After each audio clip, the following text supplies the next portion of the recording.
तो चलिए दोस्तों समझ लेते हैं what is debit and credit in accounting. तो यहाँ बड़ी सिंपल सी चीज़ सर आइजैक न्यूटन ने जो 100-150 साल पहले आज से बोल दिया था, every action is an equal and opposite reaction, यानी हर एक एक्शन का इक्वल और अपोजिट रिएक्शन होता है। जैसे मैं एग्जांपल आपको बता देता हूँ, आप मिरर के सामने खड़े होते हैं तो आपको अपना ही एक अपोजिट रिएक्शन सामने दिखता है। जिस पोजीशन में आप खड़े हुए हैं उसी पोजीशन में आपको एक सामने खड़ा हुआ व्यक्ति दिखाई देगा जो कि खुद आप ही हैं। तो सेम यहाँ पे जो आप हैं, जो असेट्स है वो लाइबिलिटीज और कैपिटल के इक्वल होती है। जो लेफ्ट का हमारा पोर्शन है वही राइट के पोर्शन के इक्वल होगा, यानी कि हमारे डेबिट साइड की जितनी वैल्यू है हमारी क्रेडिट साइड की वैल्यू भी होगी, उतनी ही होगी। Every action is an equal and opposite reaction.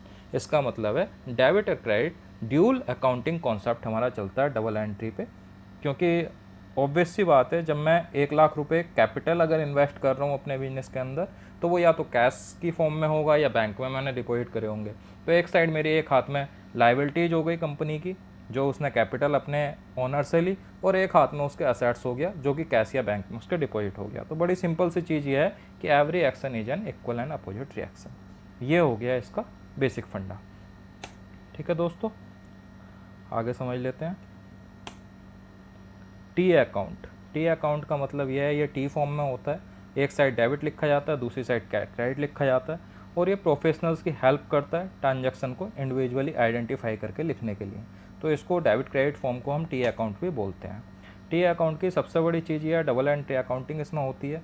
Every business को ट्रांजैक्शन को रिकॉर्ड करने के लिए हमें 2 अकाउंट कम से कम चाहिए होते हैं। दोनों अकाउंट में से या तो एक डेबिट होगा या क्रेडिट होगा। बड़ी सिंपल सी चीज़ ये है कि जब डेबिट प्लस होगा क्रेडिट माइनस हो जाएगा, और जब डेबिट माइनस होगा क्रेडिट प्लस हो जाएगा। किस तरीके से होगा ये प्लस माइनस, ये मैं आपको बता देता हूँ।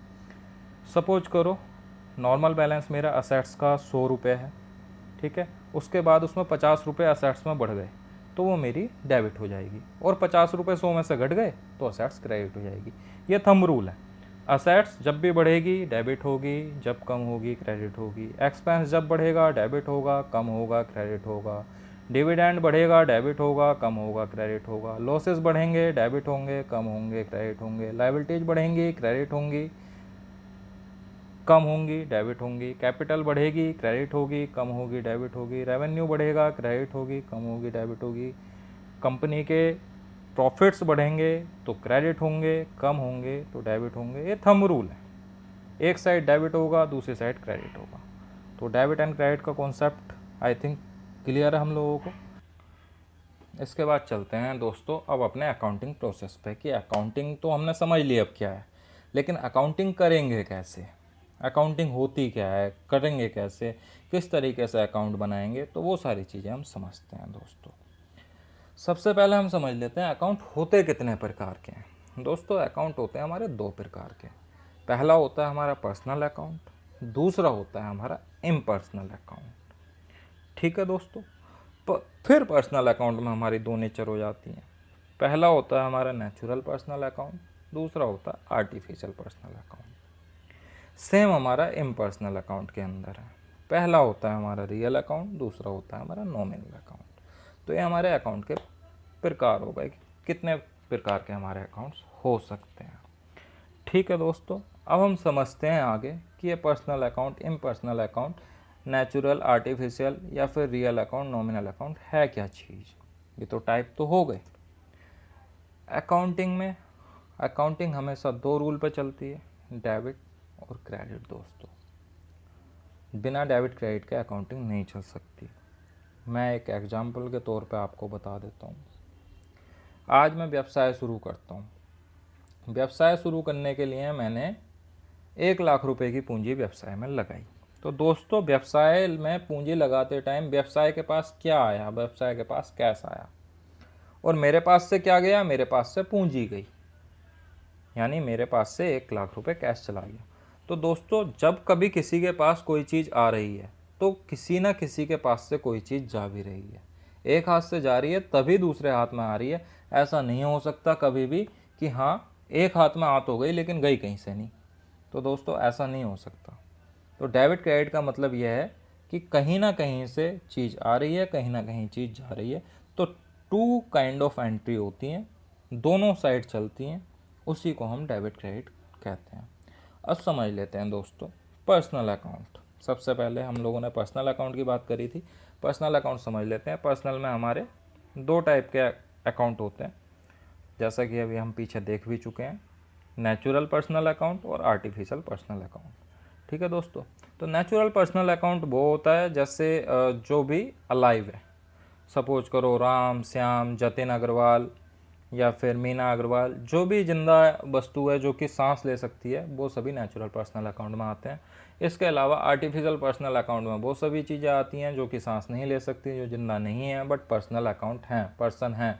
जैसे कि कंपनी की इंडिविजुअल आइडेंटिटी है, तो इसका मतलब वो पर्सन तो है बट वो नेचुरल पर्सन नहीं है, वो आर्टिफिशियल पर्सन है।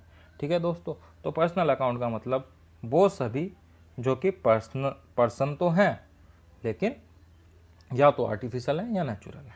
ठीक है दोस्तों, तो एग्जाम्पल इसके मैंने लिख ही रखे हैं, Aman, Ram, Zap limited, outstanding salary किसी की।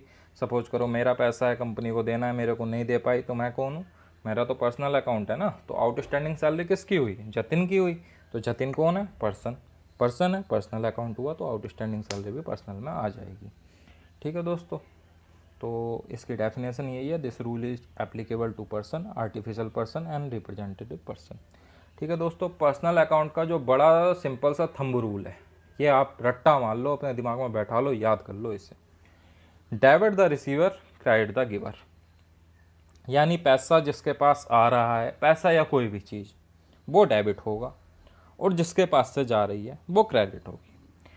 अभी आपको ये चीज़ नहीं समझ आई हो तो कोई दिक्कत नहीं है दोस्तों, अभी हम आगे इसके बहुत सारे एग्जाम्पल देखेंगे, प्रैक्टिकल करके देखेंगे। आपको ये मैं आज पूरी तरीके से सिखा के समझा के तभी आगे छोड़ूंगा, अदरवाइज ऐसे नहीं छोड़ेंगे बीच में। अभी यहाँ पे सिर्फ आप इस कॉन्सेप्ट को समझ लो। कॉन्सेप्ट क्या है?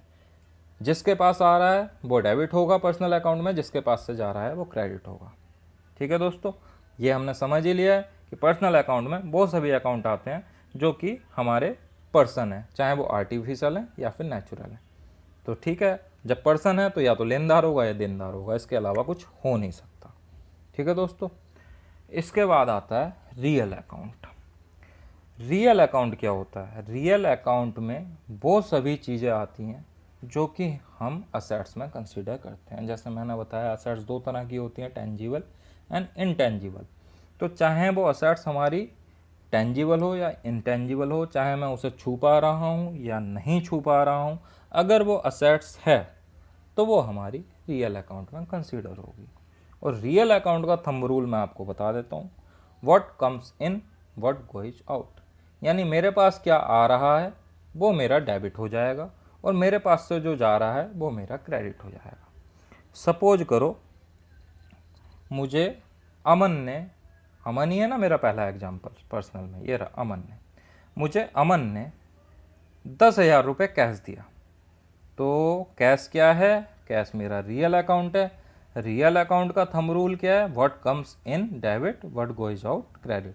तो मुझे अगर 10,000 कैश दिया, रियल अकाउंट में 10,000 मेरा कैश हो गया, और रियल अकाउंट का मेरा थंब रूल है व्हाट कम्स इन, तो कैश तो मेरा डेबिट हो गया, क्योंकि what comes in means debit.